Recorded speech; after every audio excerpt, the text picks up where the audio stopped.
Hello and a warm welcome to Federal's special program Capital Beat. The brutal murder of 24-year-old Tripura student Anjel Chakma in Dehradun has sparked a national outrage.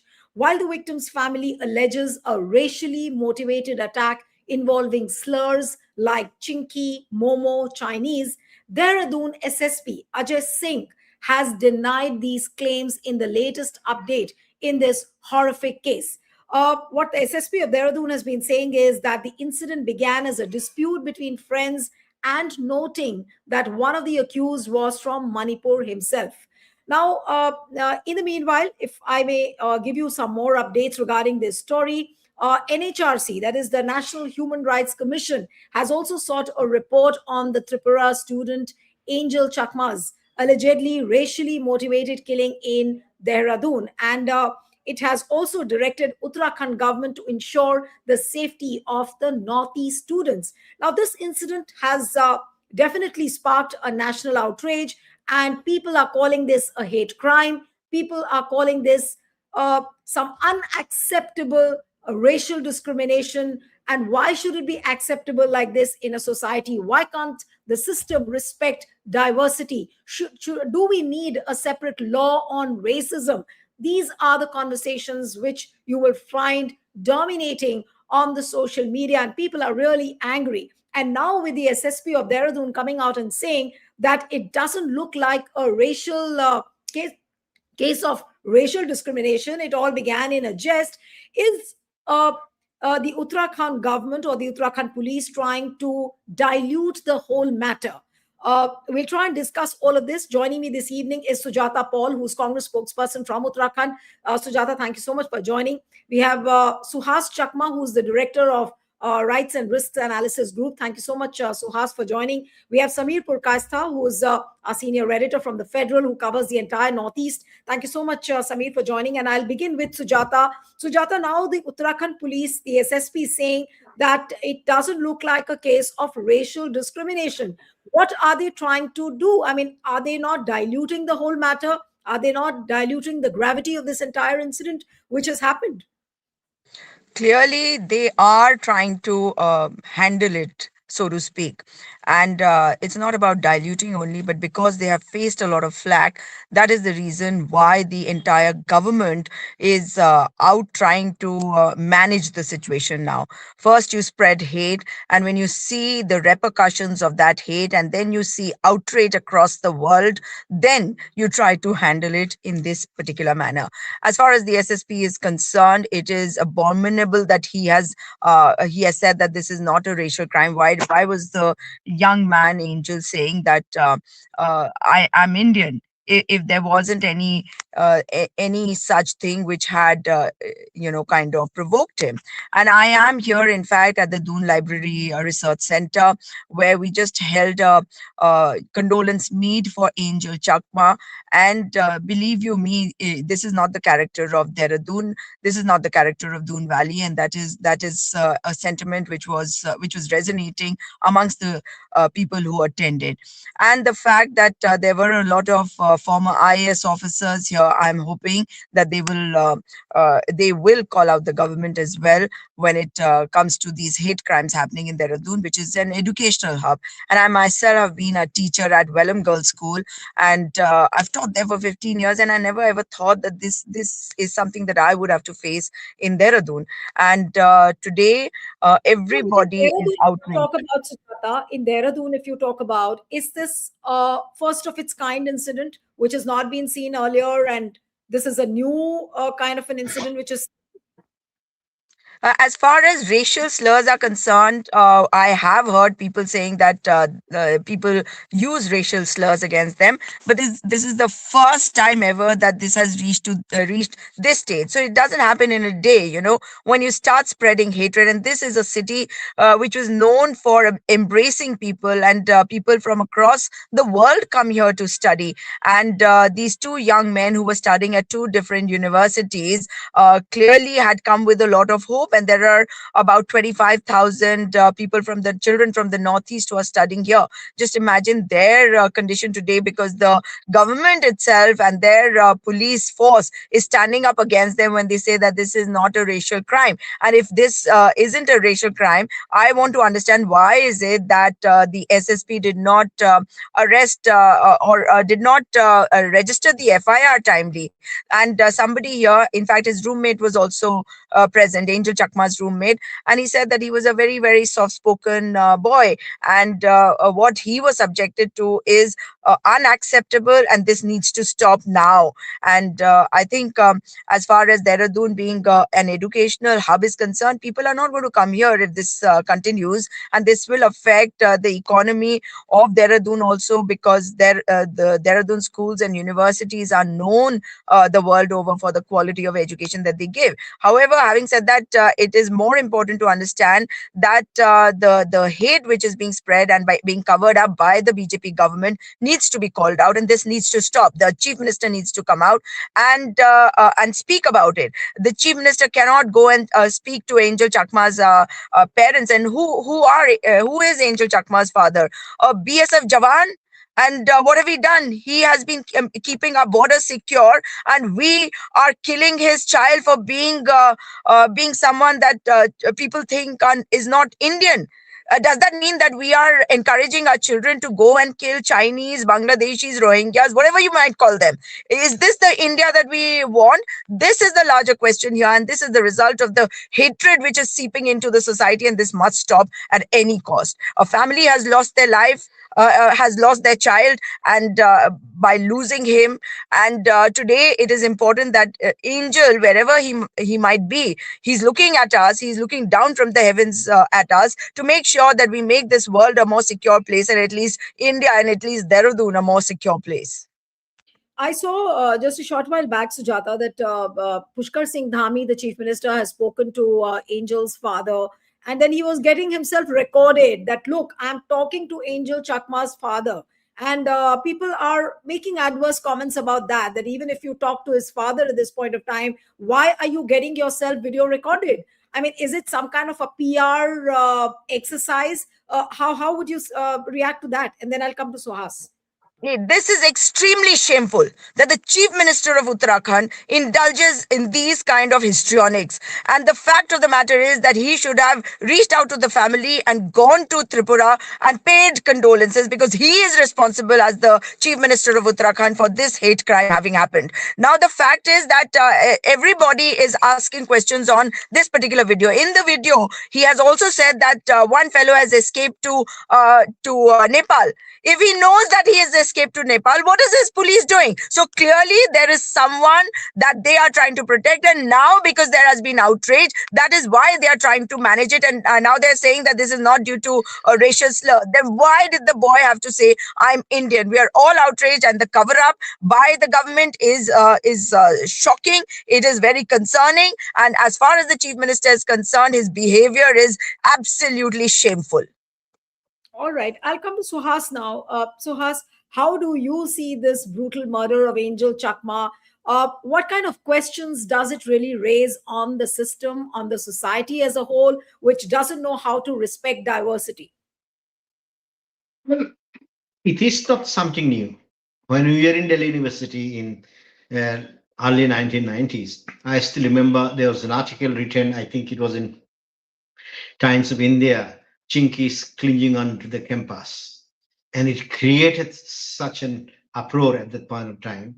And I was just going through an article I had written way back in 1996 in a Telegraph about the racial discrimination in this country. So it's not new, just that I think more and more people are, traveling across the country, and there are more interactions, and these kind of incidents take place. And it's not something new. I mean, if you ask me, you have been in Delhi for the last 40 odd years. Have I faced discrimination? Obviously, in this country, even the one who is begging, even the beggars, I mean, they use taunting words. I still remember I was going in an auto rickshaw, and the auto rickshaw stopped. So the beggar wanted some money to be given to me. Then he says, if you give me some money, aap Nepal ka Maharaja banenge. And that was before Maharaja had fallen down. So from the beggar to the Brahmins of this country, this systemic racial discrimination is there. So you have to read whether Nirasi Chaudhary's Continent of the Church or Al Basam's The Wonder That Was in This. It's something part of the system. And it's not unique to India. I mean, there is no society which is immune from racial discrimination. And racial discrimination is not only about color. Racial discrimination is not only about your physical features. It's much more and much deeper than that. I think the key question which arises to me is that India played the leading role to confront, counter racism all over the world. India played the most significant role to counter apartheid regime in South Africa. India played the most critical role to create the UN Convention on the Elimination of Discrimination, to create Group of Three to investigate the crime of apartheid, which was described as a crime against humanity. We had, we were gifted Mahatma Gandhi, but we also gave Nelson Mandela because of the role in the non-aligned movement which India had played. So I think the problem arises when the institutions, the society, and everybody, they do not recognize that there are racial discrimination in the country, and you have to enact laws to deal with racial discrimination. So when you do not take cognizance of this, it becomes a problem. And I think the first changes which came as far as the racism being recognized is with respect to the BNS, which has been amended when the committee was set up to draft the criminal amendment the Indian Penal Code and the Criminal Procedure Code, and it was headed by J.S. Bajpai, and I still remember we made a full submission on the racial discrimination. In fact, Bajpai, I'm grateful to him. He wrote an article in the Hindu how the committee had looked into it, and there are certain provisions of racism today in the BNS. But the people in general and the police, they are not even aware of it. And I am sorry to say the SSP, he doesn't know what his racism is all about. He is simply blank and he's trying to cover up something which is absolutely indefensible. Forget about racism. Fair enough, there was no racism. He was killed by, for example, a Manipuri person who looked exactly the same. But the issue is you have not registered the FIR for 3 days. And we know somebody who worked with the family and the victims, it was difficult to get the FIR registered. A close friend of ours who works in the Delhi police, she immediately reached Dehradun within 4 hours after the incident, and we could not get it registered. Nobody would listen to us. And it was Pradut Manikya, the Maharaja of Tripura, who spoke to somebody, organized the Tripuri students. When a large number of students went, then only the FIR was registered. And at that point of time, they were saying, don't put it in the social media, don't put the hospital in the social media, etc. And the conduct of the hospital itself was completely inconsistent with the medical ethics. The father of the victim was not allowed to see his son even when he was being declared as medically, clinically dead. So if you look at the entire episode today, you cannot say that is a racial, not racial. I assuming that it's a racial crime. What we are doing for 3 days? Why didn't you invoke the attempt to murder charge when the injuries are so grievous? If you look at the medical reports, spinal injuries, stuck in the head, and etc. And the guy was there for the 17 days, and you didn't arrest anybody. When did you arrest? You started arresting only when the boy was about to be, declared dead. Possibly, boy was already clinically dead. They came to know that he's going to be, declared dead. We can hold it at this point of time. No, but Suhas, you may correct me if I'm wrong. Even Sujata might just want to intervene. That the arrests, I think, were made only after the outrage became very pervasive on the social media. Absolutely. That's true. Yeah. Yes, Suhas, go ahead. No, absolutely. So I think the Uttarakhand government, I think if this is the way police person, respond, I think he should remember that Anjel Chakma has been given compensation under Scheduled Caste and Scheduled Tribe Prevention of Atrocities Act. Dereliction of duty by the public servant is an offense under the Atrocities Prevention Act. I think this is time that Prevention of Atrocities Act is invoked against certain officials for the dereliction of duty, and it's no longer something which can be investigated by the Uttarakhand police, because they are so biased it's not something which can be investigated by the Uttarakhand police. I think they should hand over the case to Central Bureau of Investigation. I think, I mean, the family doesn't have faith. And if you ask us, what's the biggest challenge? The biggest challenge is not only Anjel Chakma is no more. Now, in this kind of a situation, there is only one witness, the prime witness. That's Michael Chakma, his younger brother. the Now, brother. they belong, I mean, they're in the same group as my sons.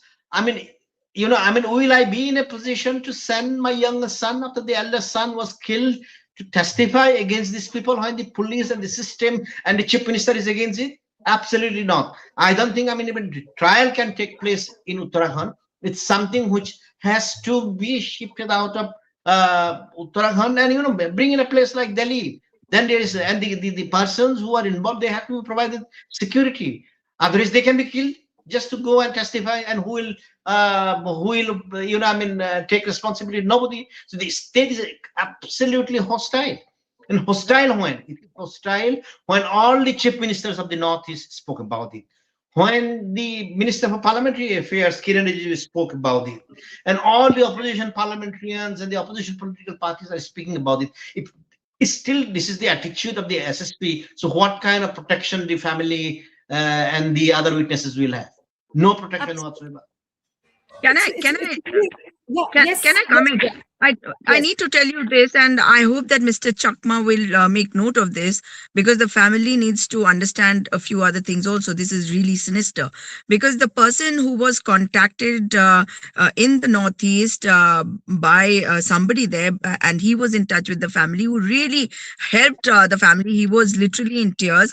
But can I tell you that after this entire condolence meeting was over and he was talking to one of the organizers, I overheard him saying that we are an organization that is a part of the RSS that works in the Northeast. Now, I don't know what to say, but there was this Sikh gentleman who was with the family throughout. And, genuinely speaking, I'm thankful to him for all the help that he has extended. But if the government is that of the BJP, the family really needs to do what Mr. Sohas is saying, that this investigation should be taken out of here.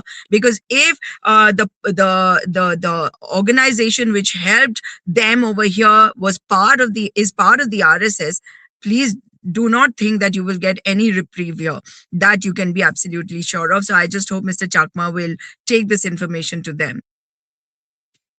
All right. I'll go to Samir now. Samir, what is the impact of Angel Chakma's murder in the entire Northeast? Because this is like a racial discrimination against all the Northeastern citizens, and given the fact the kind of adjectives and with the kind of slurs which were used, like Chinese, Momo. Uh, what is the impact of this murder in the entire Northeast? Are all the states of the Northeast really outraged about it? What is the impact you see in the region? Naturally, there is a general outrage over this kind of racial slur, and it is resonated across the region. But having said so, this is not the first time that people of the Northeast face such kind of attack. As Suhas has pointed out, rightly pointed out, it has been there. I remember in Nagaland Assembly, one MLA had once, very desperately suggested that all the MLAs should undergo, cosmetic surgery, plastic surgery to look like Aryans. You mean like mainland Indians, to avoid harassment from Indian army. Because he was saying that security forces are specifically targeting Nagas by seeing their physical look, and and generalizing them as militants. So in fact, it's time that we should admit that as a society we are, and this prejudice, stereotyping, dehumanization is part of our society. And and this is nothing new. And this the brutal killing of Angel Chakma should not be seen as an isolated incident. In the last 24 hours, 32 Bengali speaking Bengali speaking migrant workers were harassed in Odisha, terming them as Bangladeshis. Is not this racial this thing stereotyping? So, and what is as I said, this is not new, but the disturbing trend now is that even those in power, those are in occupying high positions, they seems to be normalizing this kind of this kind of othering. So what kind of social message do we impart when some ministers, they call an entire community termites?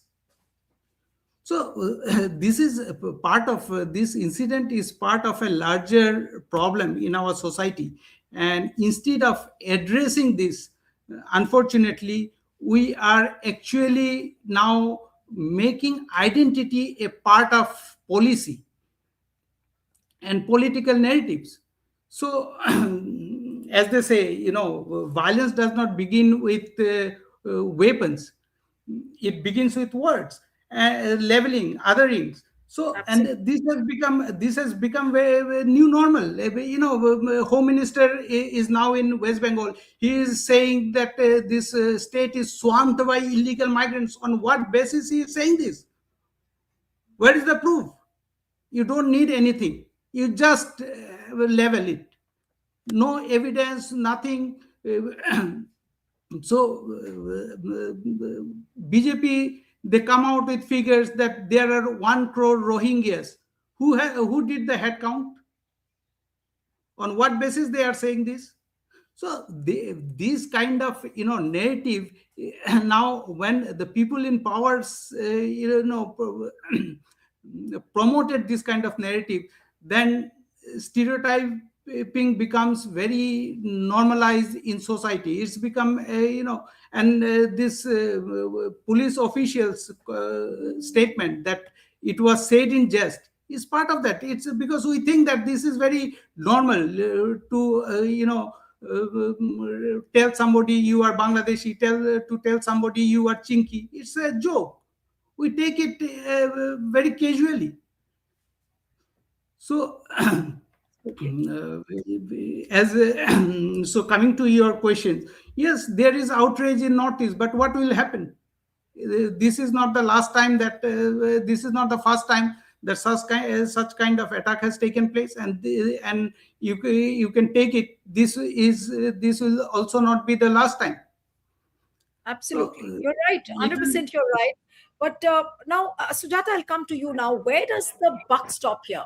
Of course, you've had an errant state government which has not even bothered to lodge an FIR, which is such a fundamental thing. If an event like this or incident like this happens, the buck stops where, and who is to be held responsible?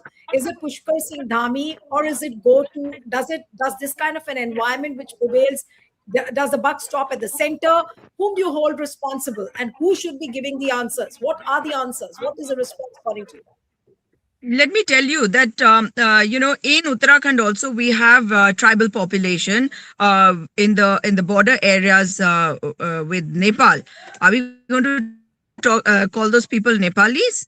Well, there are people who look very different within Uttarakhand, in different parts of Uttarakhand. How are we going to call them names? And this name calling has to stop. But before I come to this question of yours as to who is to be blamed for it and who is to take responsibility, let me also remind you of former Rajya Sabha MP and Panchjanya former editor Tarun Vijay, who resides in Dehradun and who came out and was part part of some condolence meeting where there were a whole lot of students who had collected. But this is the same man who had drawn flag for his statements in April 2017, when he had said there was some racial attack on Africans, and he had said that well, we live with South Indians who look like Africans because they are also kale hai rang mein. So I mean, like, look at this attitude. This is supremacist attitude, and this comes from the Hindutva ideology, from the Manusmriti, and that is why this hate is spreading. And therefore,